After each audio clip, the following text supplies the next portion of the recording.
মদ্যপান, ধূমপান স্বাস্থ্যের পক্ষে ক্ষতিকারক। এর ফলে ক্যান্সার হয়। এই কাহিনী সম্পূর্ণরূপে কাহিনীকারের মস্তিষ্ক প্রসূত। কাহিনীতে বর্ণিত ঘটনা, স্থান, কাল এবং পাত্রের সাথে বাস্তবের কোনো মিল নেই। শুধুমাত্র প্লট তৈরির খাতিরেই এইগুলি ব্যবহার করা হয়েছে। কোনো ধর্মকে ছোট, কোনো রকম কুসংস্কার বা ভয়কে প্রশ্রয় দেওয়ার জন্য এই কাহিনী তৈরি করা হয়নি। আশা করি গল্পের শ্রোতারা শুধুমাত্র গল্প শোনার নিছক আনন্দেই গল্পটি শ্রবণ করবেন।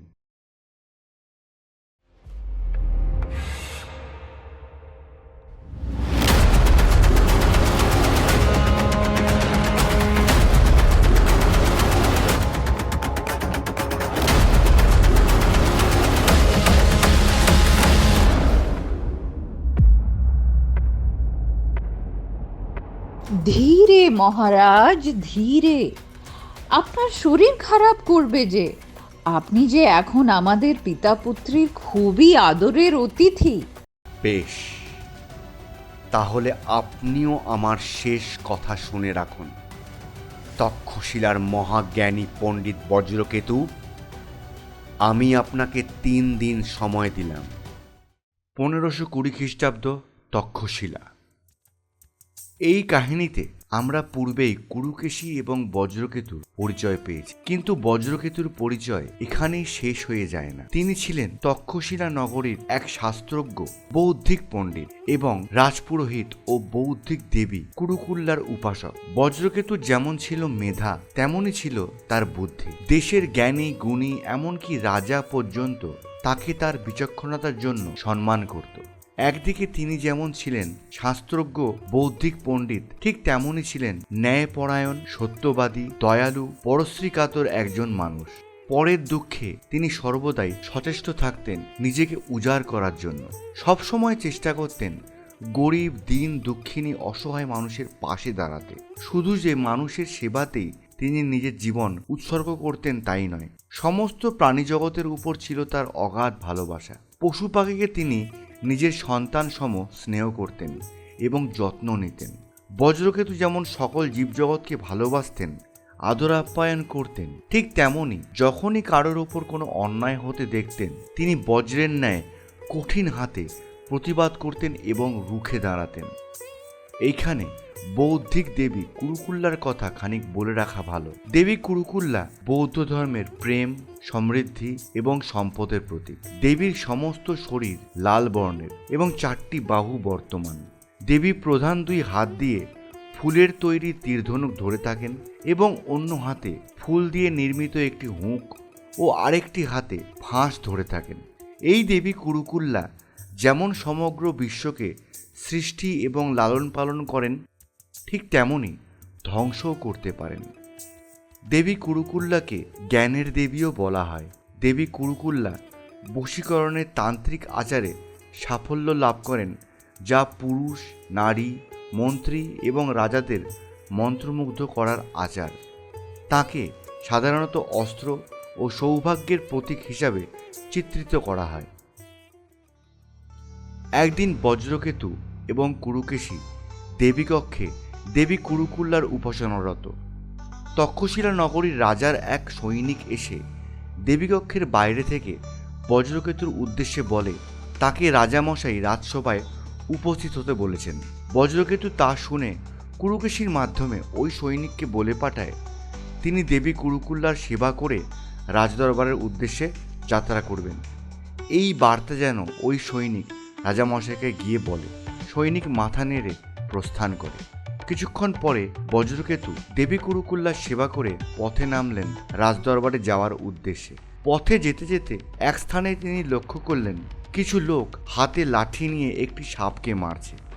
তিনি শীঘ্রই সেই স্থানে পৌঁছে সেই লোকগুলোকে সেই কর্ম হতে বিরত হতে বললেন এবং এরূপ করার কারণ জানতে চাইলেন। লোকগুলির মধ্যে একজন বললেন, গ্রামের লোকজন এই রাস্তা দিয়ে গেলেই এই সাপটি ওদেরকে কামড়াতে আসে, তাই আজ তারা ঠিক করেই এসেছিল যে তারা এই সাপটিকে হত্যা করবে। এই কথা শুনে বজ্রকেতু খুবই মর্মাহত হলেন এবং বললেন, আমি বজ্রকেতু, আমি আপনাদের কথা দিচ্ছি এই সাপটি আজ থেকে আর কারোর ক্ষতি করবে না। এই বলে ওই লোকগুলিকে বুঝিয়ে সেই স্থান ত্যাগ করলেন এবং ওই সাপটিকে কিছু দূরে একটি জঙ্গলে ছেড়ে আবার নিজের গন্তব্যের দিকে অগ্রসর হলেন। বজ্রকেতু কিছু দূর যাওয়ার পর এক মোলায়েম নারী কণ্ঠস্বর শুনতে পেলেন। পুত্র বজ্রকেতু। এই কণ্ঠস্বর শুনে বজ্রকেতু চকিতে পিছনে ফিরে তাকাতে তিনি দেখলেন সে তো শুভ্র এক অতীব পরম সুন্দরী নারী, বরাভয় মুদ্রিত মুখমণ্ডলে স্মিত হাসি নিয়ে তার দিকে তাকিয়ে রয়েছেন। বজ্রকেতু এও লক্ষ্য করলেন ওই নারী অতীব সুন্দরী হলেও তার এক চোখ অন্ধ এবং তার পদযুগল অজস্র সাপের কুণ্ডলিতে আবিষ্ট। বজ্রকেতু বুঝতে পারলেন ইনি কোনো সাধারণ নারী নন, নিশ্চয়ই স্বর্গের কোনো দেবী। তিনি তাকে নতমস্তকে করজোড়ে প্রণাম করলেন এবং জানতে চাইলেন তার পরিচয়। দেবী পুনরায় স্মিত হেসে বজ্রকেতুকে বললেন, পুত্র বজ্রকেতু, আমি স্বর্গের দেবী এবং স্বয়ং দেবাদিদেব মহাদেব শিবের কন্যা। আমার নাম মনসা। আমি সাপেদের দেবী। আজ তুমি আমার এক সন্তানকে সাক্ষাৎ মৃত্যুর হাত হতে বাঁচিয়েছ, এতে আমি বড়ই প্রীত ও খুশি। বলো বৎস, তোমার কি বর চাই? বজ্রকেতু পুনরায় দেবী মনসাকে করজোড়ে নতমস্তকে প্রণাম করে বললেন, হে দেবী, আমি কোনো বর চাই না। আমি সকল জীবজগৎকে ভালোবাসি, তাই আমার কর্তব্য করেছি মাত্র। তবু যদি আপনি আমার ওপর প্রসন্ন হন তাহলে আমায় এই বর দিন, আপনার আশীর্বাদের হাত যেন সর্বদা আমার মাথার ওপর থাকে এবং যখনই কোনো বিপদে পড়ি আপনাকে স্মরণ করলে যেন আপনার কৃপা লাভ করতে পারি। দেবী মনসা পুনরায় স্মিত হেসে বজ্রকেতুকে আশীর্বাদ করে অদৃশ্য হলেন এবং বজ্রকেতুও তাকে প্রণাম করে পুলকিত চিত্তে রাজদরবারের দিকে গমন করলেন।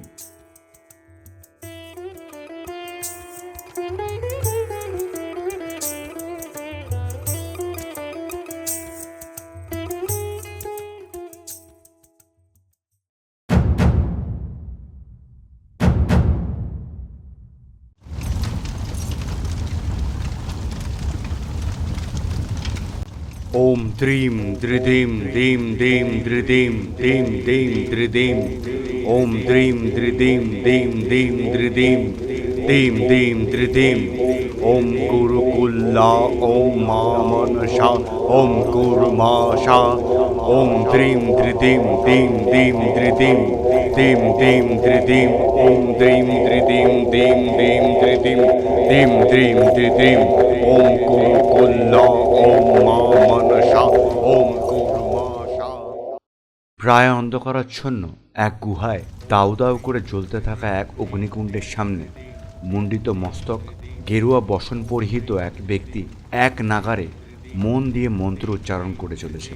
অগ্নিকুণ্ডের চারিপাশে আরও বিবিধ উপকরণ রাখা রয়েছে, কোনোটায় ফল ফুল, কোনোটায় মিষ্টান্ন, কোনোটায় চাল তিল কলা পান, কোনোটায় একটি সাপের মাথাযুক্ত খোলস, কোনোটায় একটি তীরধনুক ইত্যাদি। এবং অগ্নিকুণ্ডের সামনে একটি পাত্রের মধ্যে রাখা রয়েছে একটি আংটি, যার মাথাটি একটি সাপের।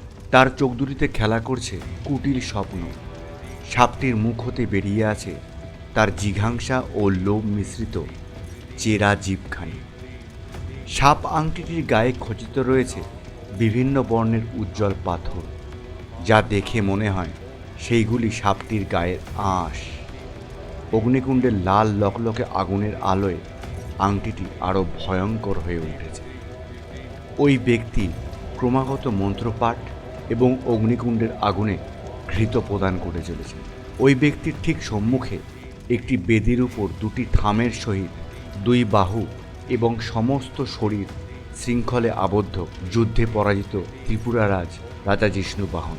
তার দেহে আঘাতের শতচিহ্ন, চোখে যুদ্ধ পরাজয়ের ক্লান্তি, মুখে বিষণ্ণতার ছাপ। তিনি অজ্ঞান হয়ে রয়েছেন। একটানা মন্ত্র উচ্চারণের শব্দে জিষ্ণুবাহনের জ্ঞান ফিরল। সে অর্ধনিমজ্জিত নেত্রে ধীরে ধীরে সামনের দিকে তাকালেন। দেখলেন বজ্রকেতু যজ্ঞকুণ্ডের আগুনে ঘৃত প্রদান এবং এক নাগারে মন্ত্র পাঠ করে চলেছে। জিষ্ণুবাহন বজ্রকেতুকে কিছুক্ষণ নিরীক্ষণ করলেন, তারপর শরীরের সমস্ত শক্তি একত্রিত করে রাগে ক্রোধে খাঁচায় আবদ্ধ বাঘের ন্যায় হুঙ্কার করে উঠলেন। জিষ্ণুবাহনের শরীরী আস্ফালনের সহিত জড়ানো শৃঙ্খলগুলি ঝনঝন করে উঠল। জিষ্ণুবাহন দেখলেন বজ্রকেতু তাকে শিকল দিয়ে বেঁধে রেখেছেন। জিষ্ণুবাহন পুনরায় হুঙ্কার দিয়ে উঠলেন এবং চিৎকার করে বলে উঠলেন, বজ্রকেতু, তুমি তাহলে আমায় ধরে এনেছ। জিষ্ণুবাহনের চিৎকার এবং আস্ফালনে বজ্রকেতু মন্ত্রপাঠ থামিয়ে চোখ কুঞ্চিত করে ঠোঁটে এক কুটিল হাসি নিয়ে তার দিকে চাইলেন।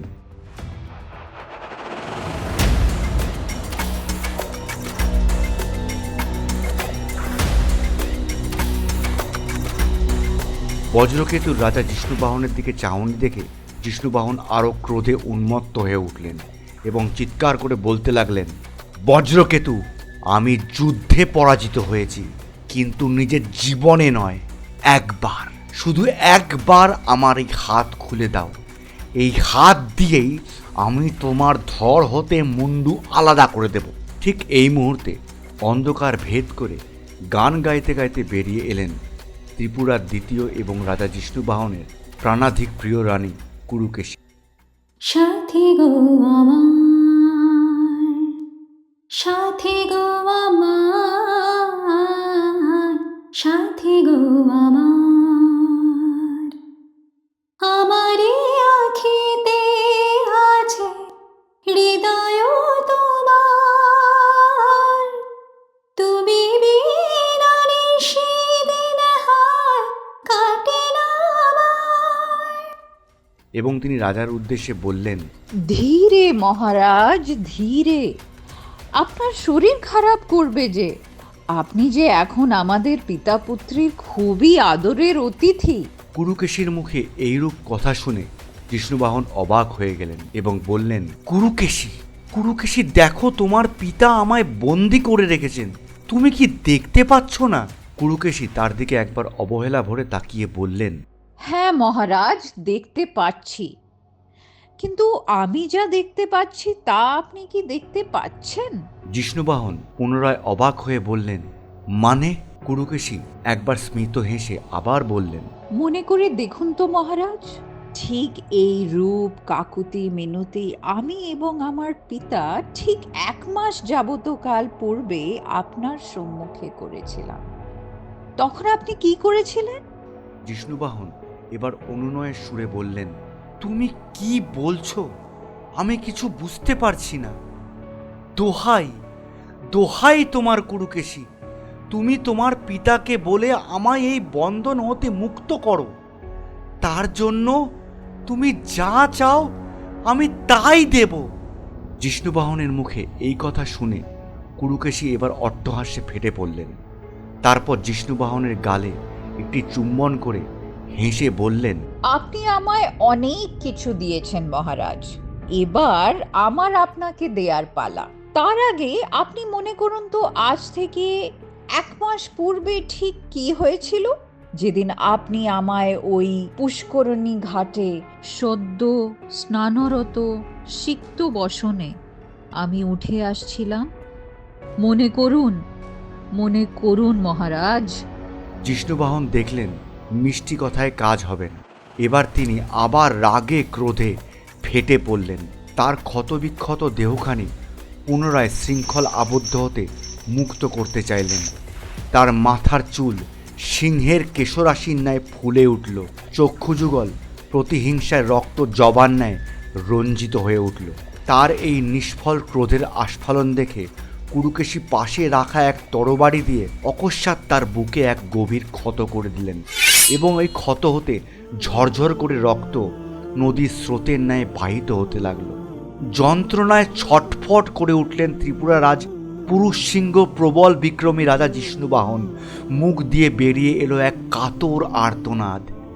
একে দেহে তার শত্রুদের দেওয়া অগণিত আঘাতের চিহ্ন, তার উপর তার সবচেয়ে প্রিয় রানীর হাতে পাওয়া এই নিষ্ঠুর শাস্তি তিনি মেনে নিতে পারলেন না। যন্ত্রণায় মুখ বিকৃত করে জিষ্ণুবাহন বলে উঠলেন, এমনভাবে তিলে তিলে যন্ত্রণা দেওয়ার চেয়ে হে প্রেয়সী একেবারে মৃত্যু দাও, একেবারে মৃত্যু দাও।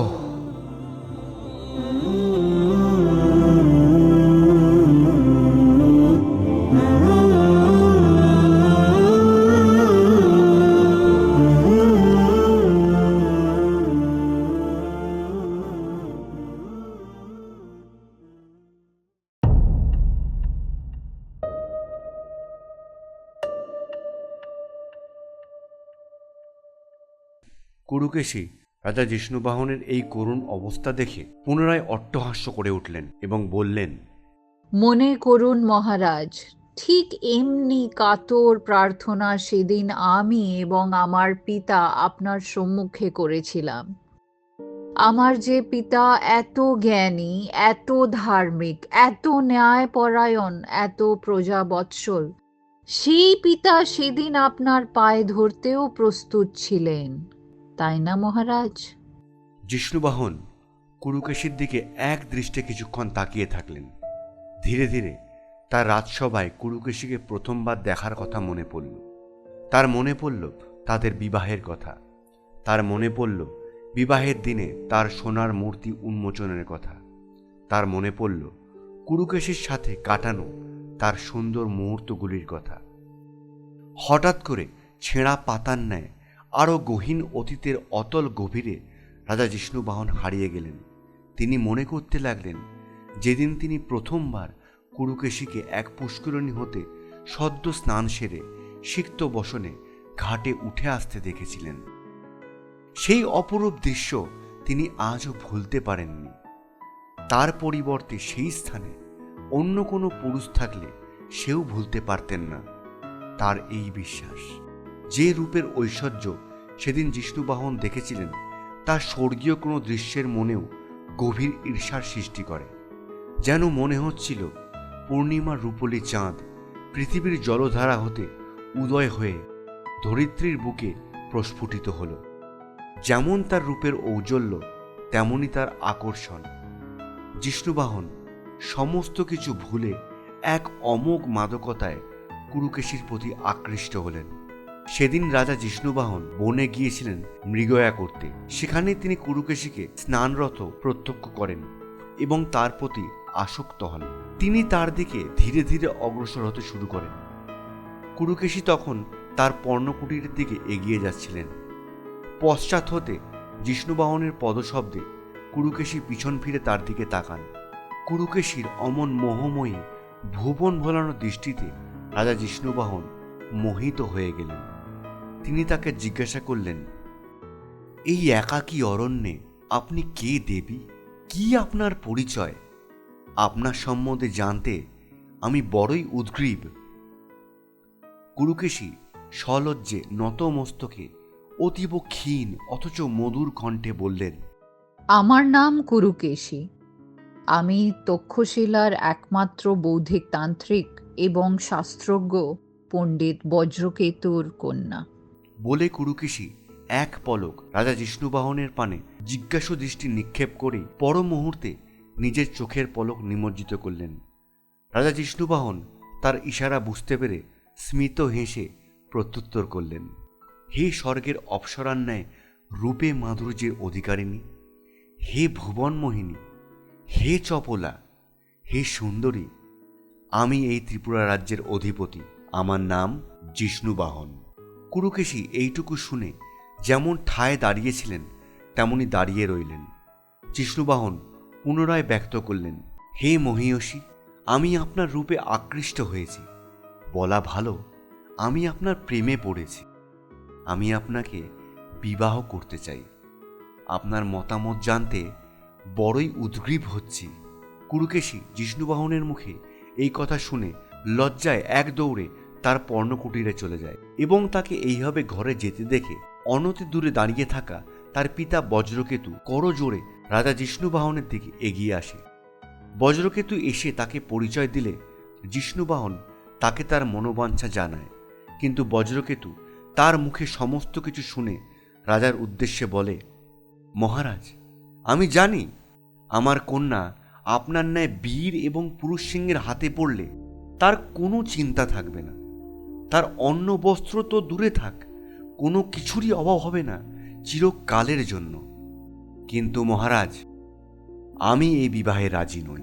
তার এই কথা শুনে জিষ্ণুবাহন বললেন, হে বজ্রকেতু, আমি আপনার কন্যার থেকে শুনেছি আপনি তক্ষশিলার একজন জ্ঞানী এবং পণ্ডিত ব্যক্তি। হে ধর্মজ্ঞানী, হে মহাপ্রাণ, আপনি আমায় বলে দিন, আমার কি অপরাধ যে আমি আপনার কন্যার পাণিপ্রার্থী হতে সক্ষম নই? কি করলে আপনার বিশ্বাস অর্জন করব যে আমি আপনার কন্যাকে সর্বময় সুখী করতে পারব? উত্তরে বজ্রকেতু বলল, মহারাজ, আমার বিশ্বাস আপনি আমার কন্যাকে সর্বদিক দিয়ে সুখী করতে সক্ষম। কিন্তু হে ত্রিপুরাধিপতি, হে নরেশ্বর, হে বীর রাজন, আমি আপনাকে যে শর্ত দেব তা কি আপনি মানতে রাজি আছেন? তাহলেই আমি আপনার হাতে আমার একমাত্র কন্যাকে তুলে দেব। বজ্রকেতুর এই উত্তরে রাজা জিষ্ণুবাহন তার দিকে কিছুক্ষণ এক দৃষ্টে তাকিয়ে থাকলেন। তারপর বললেন, হে বজ্রকেতু, আপনি বলুন, কি আপনার শর্ত? আমি শুনব। রাজার মুখে এই কথা শুনে বজ্রকেতু স্থির দৃষ্টিতে কিছুক্ষণ তার দিকে তাকিয়ে রইলেন এবং তারপর তার নামের ন্যায় বজ্রকঠিন স্বরে বললেন, হে ত্রিপুরাধিপতি, হে বীর শ্রেষ্ঠ রাজা জিষ্ণুবাহন, তাহলে শুনুন, আপনার কোনো কিছুই আমার অগোচর নয়। আমি আপনার সম্বন্ধে সব কিছুই জানি। আপনিও মহাজ্ঞানী, আপনিও প্রজাবৎসল, আপনিও পরের দুঃখে কাতর হন এবং আপনি বিবাহিত। আপনার স্ত্রী অর্থাৎ ত্রিপুরার মহারানী ইন্দুবতী, তিনিও আপনারই মতো ন্যায়পরায়ণ, ধার্মিক এবং মমতাময়ী একজন মায়ের ন্যায় প্রজাদের ভালোবাসেন। কিন্তু মহারাজ জিষ্ণুবাহন, আপনি যদি আমার কন্যাকে বিবাহ করতে চান, একান্তই যদি বিবাহ করতে চান, তাহলে আপনার বর্তমান স্ত্রী অর্থাৎ মহারানী ইন্দুবতীকে আপনাকে ত্যাগ করতে হবে।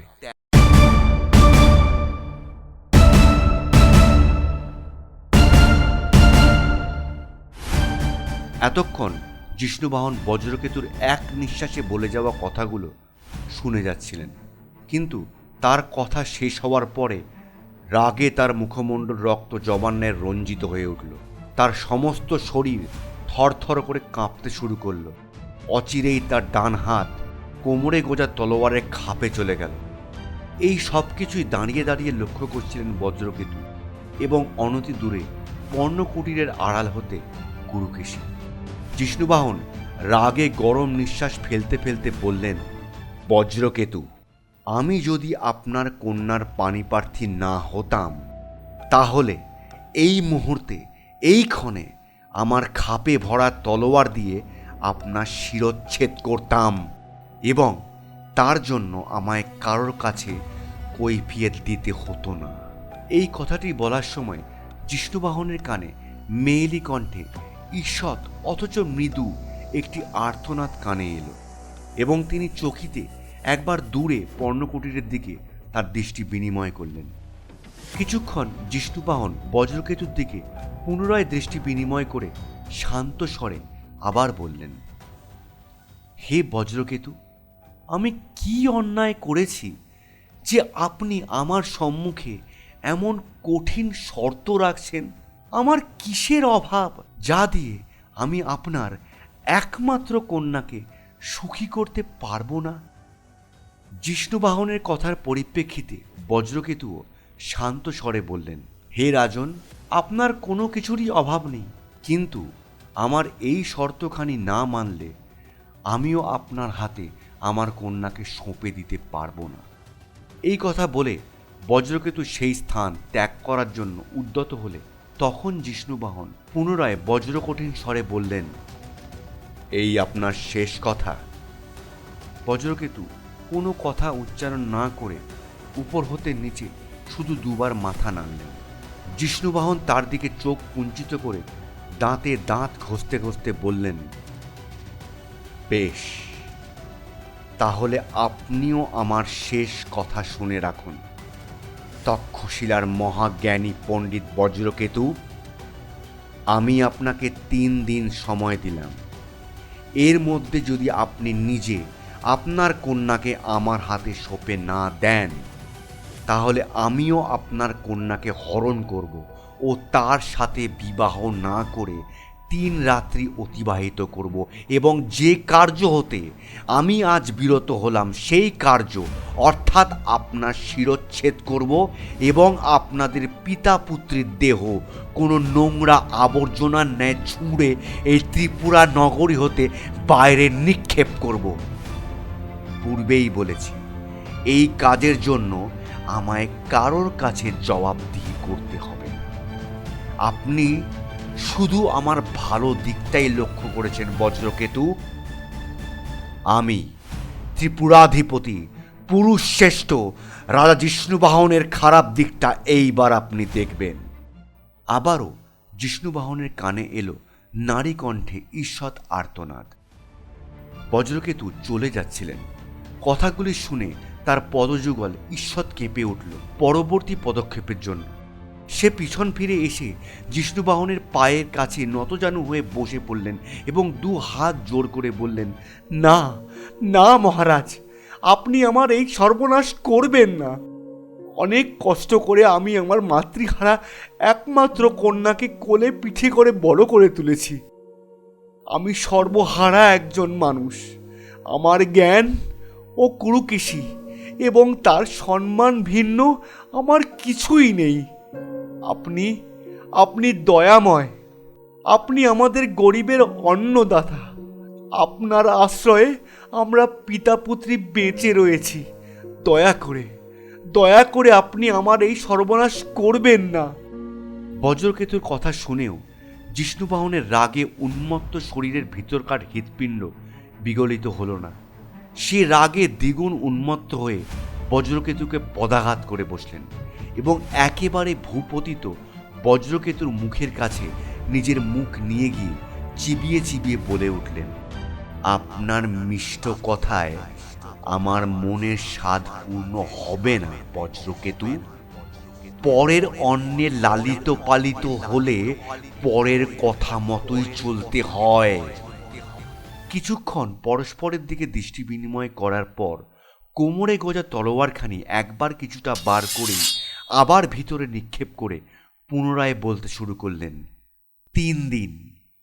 3 দিন আপনার কাছে সময় আছে। না হলে আপনার এবং আপনার কন্যা স্থান হবে আমার রাজ্যের বাইরে, আর আপনার যে কন্যাকে আমি চিরজীবনের মতো জীবন সঙ্গিনী করতে চেয়েছিলাম সে হবে 3 রাত্রির জন্য আমার শয্যা সঙ্গিনী। বলে আকাশ বাতাস কাঁপিয়ে অট্টহাস্যে ফেটে পড়লেন জিষ্ণুবাহন এবং তার ঘোড়ায় উঠে পথের ধুলা উড়িয়ে নিজের সঙ্গী সাথী নিয়ে চলে গেলেন এবং যাওয়ার সময় রেখে গেলেন বজ্রকেতু এবং পুরুকেশীর জন্য এক রাস উৎকণ্ঠা।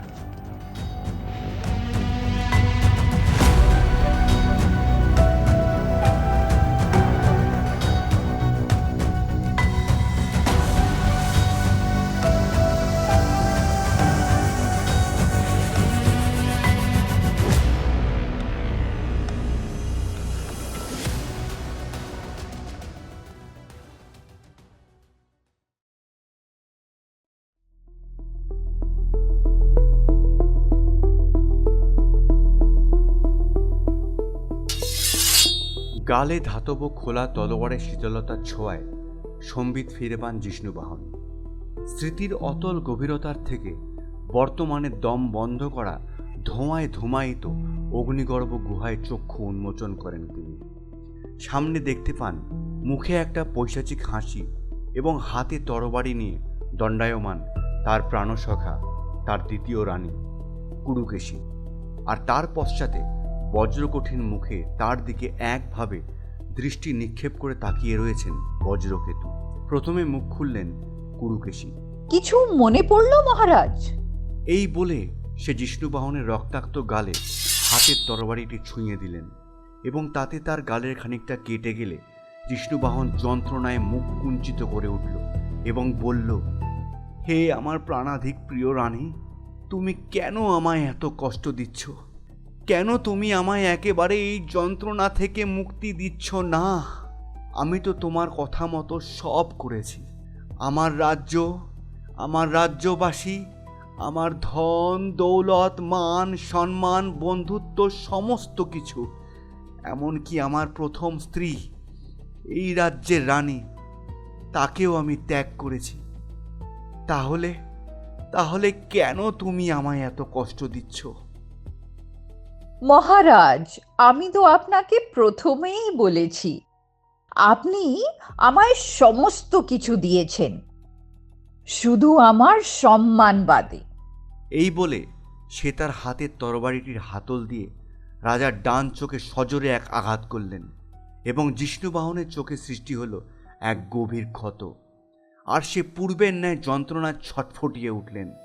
তার এই শোচনীয় পরিণাম দেখে কুরুকেশী বললেন, এই এই চোখ দিয়ে সেদিন আপনি আমার এমন দেবতুল্য শাস্ত্রজ্ঞ পিতাকে চোখ রাঙিয়েছিলেন না মহারাজ?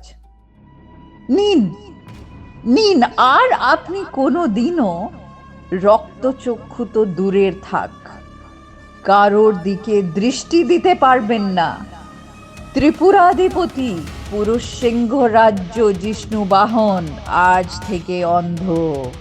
এই বলে সে তার হাতে ধরা তরবারিটি দিয়ে পুনরায় রাজার ডান বাহুতে একটি জোরে আঘাত করলেন এবং তার ডান বাহু হতে নদীর ধারার ন্যায় রক্তের স্রোত বাহিত হতে শুরু করল এবং জিষ্ণুবাহন যন্ত্রণার চোটে পুনরায় দ্বিগুণ চিৎকার করে উঠলেন এবং কুরুকেশী তার এই চিৎকার থামাতে জিষ্ণুবাহনের ঠোঁটে নিজের কোমল গোলাপি ঠোঁট দিয়ে একটি গভীর চুম্বন এঁকে দিলেন এবং বললেন, এই হাত দিয়েই মহারাজ আপনি আমার পিতার দিকে আপনার তলোয়ার তুলে ধরতে উদ্যত হয়েছিলেন না? এই হাত দিয়েই আপনি আমার 3 রাত ছুঁতে চেয়েছিলেন না? এবং এই হাত দিয়েই আমাদের পিতা পুত্রীকে নোংরা আবর্জনা স্বরূপ এই রাজ্যের বাইরে নিক্ষেপ করতে চেয়েছিলেন না? এতটুকু বলে সে পুনরায় তার হাতের তরবারি তুলতে প্রস্তুত হলে তাকে তা থেকে বাধা দেন বজ্রকেতু এবং বন্দী জিষ্ণুবাহনের নিকটে গিয়ে চক্ষুচোরা কুঞ্চিত করে আরও কিছুক্ষণ তার সাথে দৃষ্টি বিনিময় করে তার দিকে পিছন ফিরে তার উদ্দেশ্যে বললেন,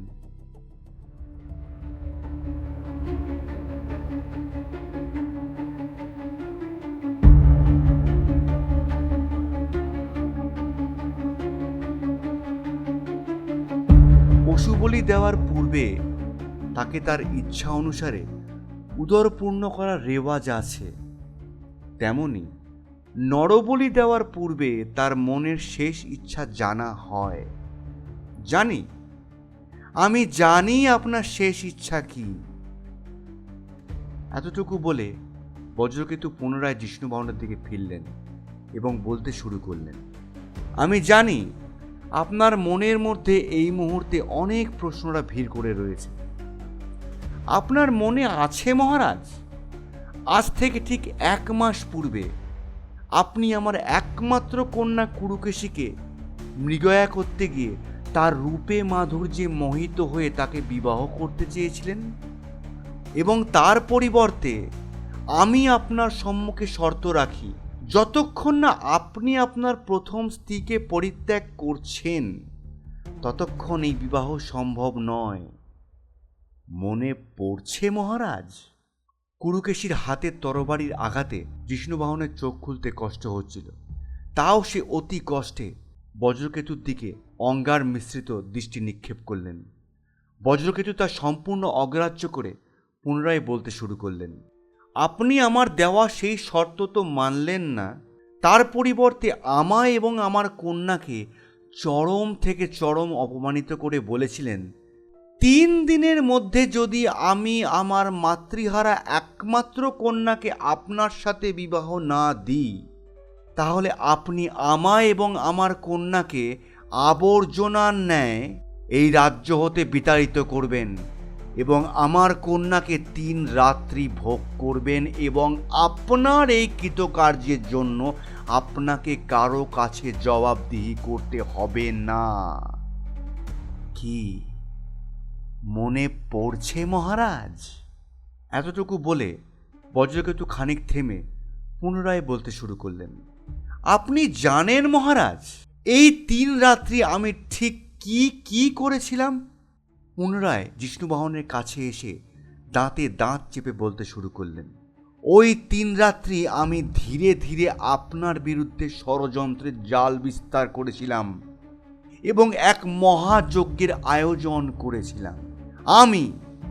আমি তক্ষশিলার রাজজ্যোতিষী বৌদ্ধিক তান্ত্রিক মতে সিদ্ধ আমার আরাধ্যা দেবী কুরুকুল্লা এবং হিন্দু দেবী মা মনসার বরে আমি এক নতুন অপদেবী সৃষ্টি করি, যার নাম দেবী কুর্মাশা। আবার খানিক থেমে বজ্রকেতু বলতে শুরু করলেন, এই দেবী কুর্মাশা অতি ভয়ঙ্কর। মানুষের আদিম 6টি রিপু, কাম অর্থাৎ লালসা, ক্রোধ অর্থাৎ রাগ, লোভ অর্থাৎ লোলুপতা, মদ অর্থাৎ দাম্ভিকতা, মোহ অর্থাৎ আসক্তি এবং মাৎসর্য অর্থাৎ ঈর্ষা, এই 6টির উপর অধিকারিণী হলেন দেবী কুর্মাশা। যার উপর দেবীর কৃপা হয় তিনি ধীরে ধীরে এই 6টির উপর বশবর্তী হন এবং আপনিও মহারাজ জিষ্ণুবাহন প্রজাবৎসল ন্যায়পরায়ণ ধার্মিক একজন রাজা হয়েও ধীরে ধীরে এই 6 রিপুর বশবর্তী হয়ে পড়েন। জানেন মহারাজ কেন? আবার খানিক থেমে রাজা জিষ্ণুবাহনের দিকে এক তাচ্ছিল্যের হাসি হেসে বজ্রকেতু নিজের অঙ্গুলির নির্দেশ করেন যজ্ঞকুণ্ডের উপর রাখা পাত্রের দিকে, যার মধ্যে কুরুকেশীর রাজাকে দেওয়া সেই সাপ আংটিটি পুনরায় যজ্ঞকুণ্ডের আগুনে চকচক করে উঠল। এবারেও রাজা জিষ্ণুবাহন অতি কষ্টে আংটিটির দিকে অতিশয় চমকিত দৃষ্টিতে তাকালেন।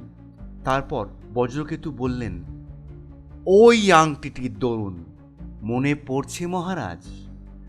ওই আংটিটি কুরুকেশী আপনাকে উপহার দিয়েছিল এবং ওই আংটিটির মধ্যে দেবী কুর্মাশার অস্তিত্ব বিরাজ করছে। যেহেতু আমি ওই আংটিটির সৃষ্টিকর্তা, তাই একমাত্র আমি এই ত্রিভুবনে ওই আংটিটি আংটি ধারকের হাত থেকে খুলতে পারি। অন্য কেউ বলপূর্বক বা আংটি ধারকের অনিচ্ছা হেতু জোর করে ওই আংটি খুলতে চাইলে আংটি ধারক এবং ওই ব্যক্তির তৎক্ষণাৎ মৃত্যু হবে।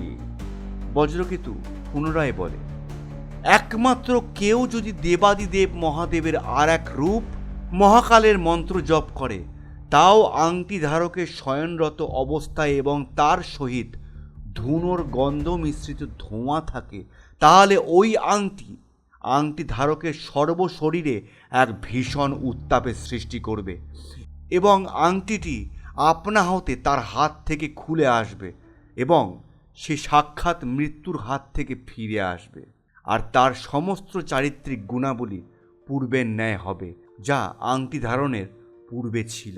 আবার খানিক চুপ থেকে বজ্রকেতু বলে, কিন্তু আপনার ক্ষেত্রে তা হবে না মহারাজ।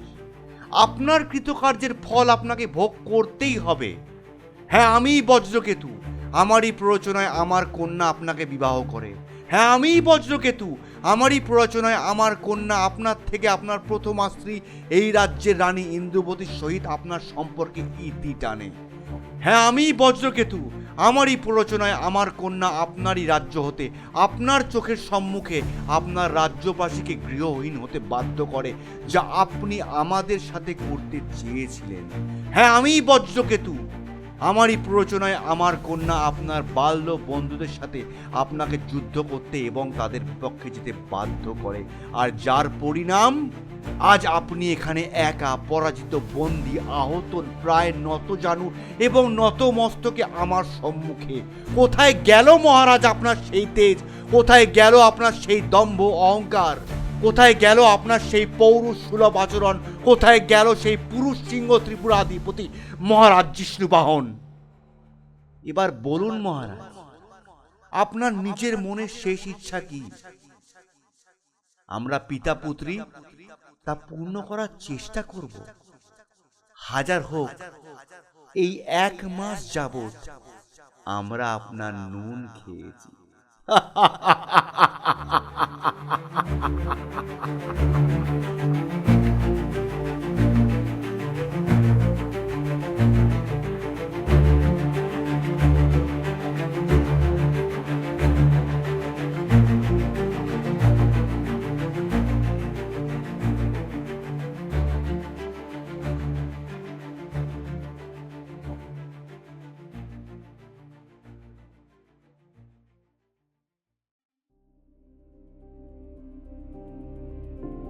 একাকী, নিঃসঙ্গ, ক্লান্ত, বিষণ্ণ, বিধ্বস্ত, পরাজিত, সমস্ত কিছু খোয়ানো পুরুষ সিংহ ত্রিপুরাধিপতি মহারাজ জিষ্ণুবাহন এতক্ষণ এক মনে বজ্রকেতুর কথাগুলি শুনে যাচ্ছিলেন। আর তার প্রাণাধিক প্রিয় রানী কুরুকেশীর দেওয়া আঘাতগুলিও সহ্য করে যাচ্ছিলেন মুখ বুঝে। মাঝে মাঝে যন্ত্রণায় মুখ বিকৃত করলেও তা তিনি সহ্য করে যান। বজ্রকেতুর বলা শেষ হলে অতি কষ্টে পুনরায় বুঝে আসা চোখ খুললেন। কুরুকেশী দেখতে পেলেন রক্ত মিশ্রিত অশ্রুধারা তার দু নয়ন বেয়ে মাটিতে ঝরে পড়ল, এবং তা দেখে কুরুকেশী অন্যদিকে মুখ ফিরিয়ে নিলেন। অতি কষ্টে জিষ্ণুবাহন বললেন, আমি জানি আমি অন্যায় করেছি, কিন্তু হে বজ্রকেতু, হে তক্ষশিলার মহান পণ্ডিত, আমি আপনার কন্যাকে সত্যি ভালোবেসেছিলাম, তাকে ভালোবেসেই বিবাহ করেছিলাম। হ্যাঁ, হয়তো আমার চাওয়াটা সেদিন আপনার কাছে অন্যায় ছিল, বলপূর্বক ছিল, কিন্তু হে মহান পণ্ডিত, আপনার কন্যার প্রতি আমার ভালোবাসা অন্যায় ছিল না।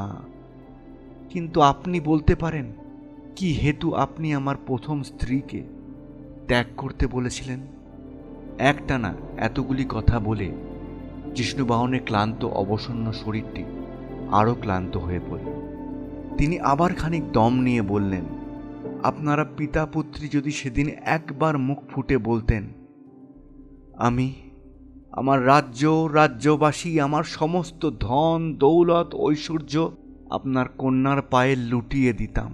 কিন্তু আবার কথা বলতে বলতে হাঁপিয়ে পড়লেন জিষ্ণুবাহন, কিন্তু পুনরায় নিজের শরীরের সমস্ত শক্তি একত্রিত করে বললেন, কিন্তু হে মহান ব্যক্তি, এ আপনার এবং আপনার কন্যার কিরকম বিচার যে আমাকে, আমার স্ত্রী, আমার বাল্যবন্ধু, আমার রাজ্যবাসী সকলের থেকে আপনারা ঠকিয়ে দূরে ঠেলে দিলেন এবং আমার বিরুদ্ধে এমন এক ঘৃণ্য চক্রান্ত করলেন। জিষ্ণুবাহনের এই প্রশ্নে ওই গহ্বরে যেন অতল নিস্তব্ধতার সৃষ্টি করল। একটি পিন পড়লেও যেন তার তিনজনের শ্রুতিগোচর হয়। শুধু যজ্ঞকুণ্ডের অগ্নিশিখার একটি শব্দ শোনা যাচ্ছে মাত্র। জিষ্ণুবাহনের প্রশ্নে কুরুকেশী বা বজ্রকেতু কেউই কোনো উত্তর দিলেন না। শুধু কুরুকেশী তার হাতে ধরা নিমজ্জিত তলোয়ারখানি পুনরায় উঁচিয়ে ধরলেন। জিষ্ণুবাহন কুরুকেশীর দিকে তাকিয়ে একটু হাসলেন এবং বজ্রকেতুর দিকে তাকিয়ে আবার বললেন, বজ্রকেতু, আপনি বললেন না নরবলি দেওয়ার পূর্বে তার শেষ ইচ্ছা জানা হয়?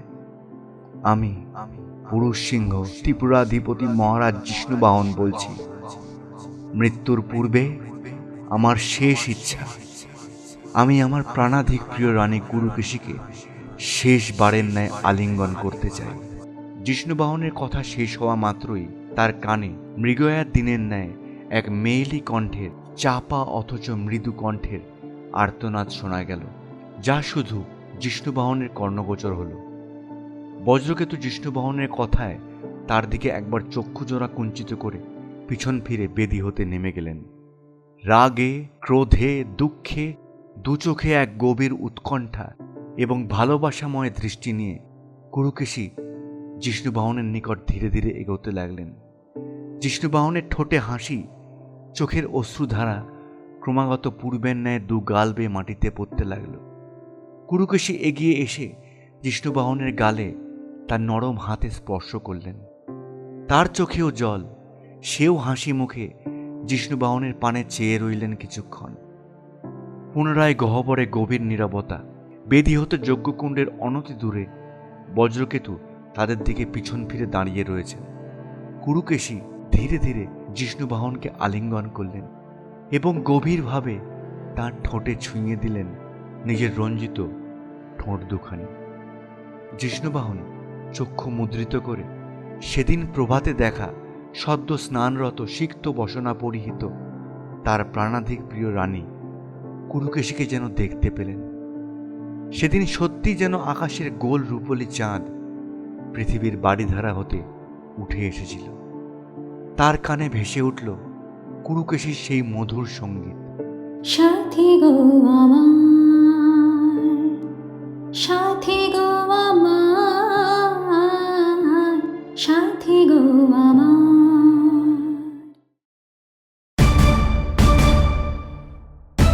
হঠাৎ যেন সম্বিত ফিরে পেলেন জিষ্ণুবাহন। কোনো এক ধারালো ধাতব বস্তু ধীরে ধীরে তার শরীরে প্রবেশ করছে। হ্যাঁ, জিষ্ণুবাহন তার স্মৃতির গভীর অতলে হারিয়ে গেলেও কুরুকেশী তার অপমানের জ্বালা ভুলতে পারেননি তার এবং তার পিতার অপমান। রাজাকে চুম্বন করতে করতেই তার হাতের তলোয়ারখানি রাজার বুকে ধীরে ধীরে বসে যেতে লাগলেন। তার মুখে ফুটে উঠল এক পৈশাচিক হাসি, কিন্তু তার চোখে জল এখনো বর্তমান। সে বলে উঠল, আপনার মান, সম্মান, ধন, দৌলত এই সমস্ত কিছু থাকতে পারে, কিন্তু যা নেই তা হলো কোনো নারীকে দেওয়া তার প্রাপ্ত সম্মান। সেদিন আপনিও সেই স্থান হতে প্রস্থান করতে পারতেন, কিন্তু রাগের বশবর্তী হয়ে আপনি আপনার জিহ্বা লঙ্ঘন করতে পারেননি। তাই আজ আমি আপনার এই শেষ ইচ্ছা পূরণ করলাম। এই বলে কুরুকেশী তার হাতের তলোয়ারখানি আমূল বিধিয়ে দিলেন জিষ্ণুবাহনের বুকে, এবং জিষ্ণুবাহন আকাশ বাতাস বিদীর্ণ করে হাহাকার করে উঠলেন এবং প্রবল যন্ত্রণায় ছটফট করতে করতে ধীরে ধীরে তার দেহখানি ঢলে পড়তে লাগলো মৃত্যুর অতল গভীরে। এবং তিনি শেষবারের ন্যায় শুনতে পেলেন কুরুকেশী তার হাতের তলোয়ারে লেগে থাকা রক্ত রাজার নিজের অঙ্গের বস্ত্রে মুছতে মুছতে গাইছেন, সাথী গো আমার, সাথী গো আমার, সাথী গো আমার। গান শেষে কুরুকেশী আরো ভয়ঙ্কর একটি কার্য করে বসলেন। হয়তো শত্রু শেষ রাখতে নেই তাই তিনি ক্রোধে উন্মাদ হয়ে তার হাতের তরবারিটি দিয়ে এক কোপে জিষ্ণুবাহনের নিমজ্জিত মস্তকটি কেটে ফেললেন, এবং তৎক্ষণাৎ জিষ্ণুবাহনের দেহ হতে ফিনকি দিয়ে খানিক রক্ত কুরুকেশীর সুন্দর মুখখানিতে এসে লাগলো, আর জিষ্ণুবাহনের ছিন্ন মস্তকটি একেবারে উড়ে এসে পড়ল যজ্ঞকুণ্ডের প্রজ্বলিত অগ্নিশিখার মধ্যে। বজ্রকেতু শুধু ঘাড় ঘুরিয়ে সেই দৃশ্যটি এবং তার মাতৃহারা একমাত্র কন্যাকে দেখলেন। এতক্ষণ বিহ্বল হয়ে আমি এবং সোনিয়া মাতঙ্গ ঠাকুরের বলে যাওয়া কথাগুলি শুনে যাচ্ছিলাম। বৃদ্ধ একটানা এতখানি বলে হাঁপিয়ে উঠেছেন। তার পিছনে দাঁড়িয়েছিল তার শিষ্য মৃত্যুঞ্জয়। সে তাকে এক গ্লাস জল এনে দিলে বৃদ্ধ তা আকণ্ঠ পান করে পুনরায় বলে উঠলেন, এ আপনারা কি করছেন? আপনাদের বন্ধুকে সাক্ষাৎ মৃত্যুর মুখে ছেড়ে দিয়ে এসছেন। শীঘ্রই যান আর বাঁচান আপনাদের বন্ধুকে। 1 মাস পূর্ণ হতে আর মাত্র 1 দিন বাকি আছে। অত্যন্ত আবেগতাড়িত হয়ে সে কথাগুলি বলে উঠলেন এবং তার শিষ্যকে কিছু একটা ইশারা করলেন। সে সেটি বুঝতে পেরে ঠাকুরের সিংহাসন থেকে লাল শালুতে মোড়া একটি গোল মতন বস্তু তার হাতে দিলেন। মাতঙ্গ ঠাকুর সেই বস্তুটি একবার তার কপালে ঠেকিয়ে আমার দিকে বাড়িয়ে দিলেন। আমি হাত বাড়িয়ে জিনিসটি ধরে জিজ্ঞাসু দৃষ্টিতে তার দিকে তাকাতে সে মৃদু হেসে বললেন, দেবাদিদেব মহাদেবের আর এক রূপ, মহাকাল। এইটুকু বলে আরও একটি লাল শালুতে জড়ানো একটি বাক্স মতো সোনিয়ার হাতে দিলেন এবং বললেন, মা, এতে মন্ত্রপুত ধুনো আছে। আজই সন্ধ্যায় স্নান সেরে শুদ্ধ বস্ত্রে যে ঘরে তোমার বন্ধু শায়িত অবস্থায় থাকবে সেখানে একটি আসনে বসে মহাকালের এই মূর্তিটি সামনে রেখে একটি ধুনুচিতে এই মন্ত্রপুত ধুনোটি দেবে, আর দেখবে যেন ধোঁয়াটি সারা বাড়িতে ছড়িয়ে পড়ে। আর ওই কাগজে যে মহাকালের মন্ত্রটি লেখা আছে তা ক্রমাগত পাঠ করতে থাকবে যতক্ষণ না তোমার বন্ধু শরীরে উত্তাপের সৃষ্টি হয়। খানিক থেমে বৃদ্ধ কিছুটা দম নিয়ে আবার সোনিয়ার উদ্দেশ্যে বললেন, আর মনে রাখবে মা, এই মন্ত্র পাঠ করার সময় তোমার চারিদিকের পরিবেশ অতিশয় ভয়াবহ হয়ে উঠবে। অনেক কিছু তোমার আশেপাশে ঘটতে পারে। বিচলিত হবে না মা। মাতা সীতাকেও অগ্নি পরীক্ষা দিতে হয়েছিল। আজ তোমাকেও তোমার ভালোবাসা বাঁচাতে আর এক অগ্নি পরীক্ষা দিতে হবে। এরপর ঈশ্বরের উদ্দেশ্যে একবার করজোরে কপালে 2 হাত ঠেকিয়ে আবার বললেন, এরপর মহাকাল জানেন তোমার বন্ধু সুস্থ হয়ে উঠুন। এবার মাতঙ্গ ঠাকুরকে আমি একটি প্রশ্ন করলাম, আচ্ছা ঠাকুর, বজ্রকেতুর কথা অনুযায়ী মহাকালের মন্ত্র ক্রমাগত পাঠ করতে থাকলে আমার বন্ধুর শরীরে একটি উত্তাপের সৃষ্টি হবে, কিন্তু ঠাকুর ওই সময় যদি অনির্বাণ ঘুম থেকে জেগে ওঠে বা ওর শরীরে কোনো সমস্যা হয়, তখন আমরা কি করব? আপনি এর কোনো উপায় বলে দিন দয়া করে। মাতঙ্গ ঠাকুর কিছুক্ষণ চিন্তা করে বললেন, সেক্ষেত্রে আপনাকে আপনার বন্ধুকে শায়িত অবস্থায় খাটেই দড়ি দিয়ে বেঁধে রাখতে হবে। কিন্তু মনে রাখবেন বাবা, যত যা কিছু হয়ে যাক ওর বাঁধন খোলা যাবে না যতক্ষণ না ওই অভিশপ্ত আংটি ওনার হাত থেকে খুলে যায়। আর সেটি খুলে পড়ে গেলে আর এক মুহূর্ত দেরি না করে পবিত্র মা গঙ্গার জলে বিসর্জন দেবেন। মনে থাকবে? আমি ঘাড় নেড়ে সম্মতি জানালাম। কথাগুলি বলে ঠাকুর শূন্য দৃষ্টিতে বাইরের দিকে চেয়ে রইলেন কিছুক্ষণ।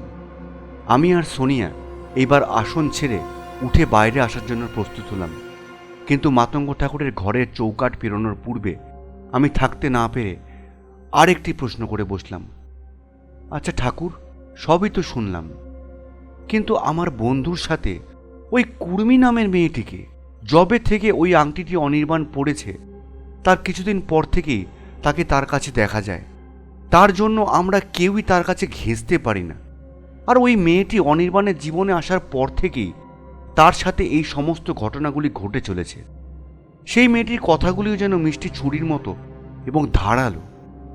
মাতঙ্গ ঠাকুর আমার দিকে চেয়ে পুনরায় মৃদু হেসে বললেন, এখনো বুঝতে পারলেন না বাবা? উনি তো সেই অপদেবী, দেবী কুর্মাশার ছায়া, সাক্ষাৎ মৃত্যুর দূত। সেই আপনার বন্ধুকে ধীরে ধীরে মৃত্যুর মুখে ঠেলে নিয়ে যাচ্ছে এবং আপনাদেরও সে যথেষ্ট ক্ষতি করার চেষ্টা করবে। সে আপনাদের প্রতিটি পদক্ষেপ লক্ষ্য রাখে। এতক্ষণ হয়তো সে জেনেও গিয়েছে আপনারা আমার কাছ থেকে সমস্ত কিছু জেনে গিয়েছেন। তাই আর দেরি না করে শীঘ্রই বেরিয়ে পড়ুন, আর পথে যেতে নিজেদের খেয়াল রাখবেন। আমি আর সোনিয়া একে অপরের দিকে চাওয়াচুই করলাম। আমাদের দুজনকে এই অবস্থায় দেখে মাতঙ্গ ঠাকুর বললেন, ভয় নেই বাছারা, মনে করে দেখুন বজ্রকেতু তার আরাধ্যা দেবী কুরুকুল্লা এবং মা মনসার যোগ বলে ওই অপদেবীটিকে সৃষ্টি করেছিলেন এবং তার হাত থেকে বাঁচার উপায়ও বলে দিয়ে গেছেন, ধুনো আর মহাকালের মন্ত্র। মনে রাখবেন, ওই মন্ত্রপুত ধুনোর গন্ধযুক্ত ধোঁয়া যেন সমস্ত বাড়িতে ছড়িয়ে পড়ে, তাহলে আর ওই পিশাচিনী আপনাদের কোনো ক্ষতি করতে পারবে না।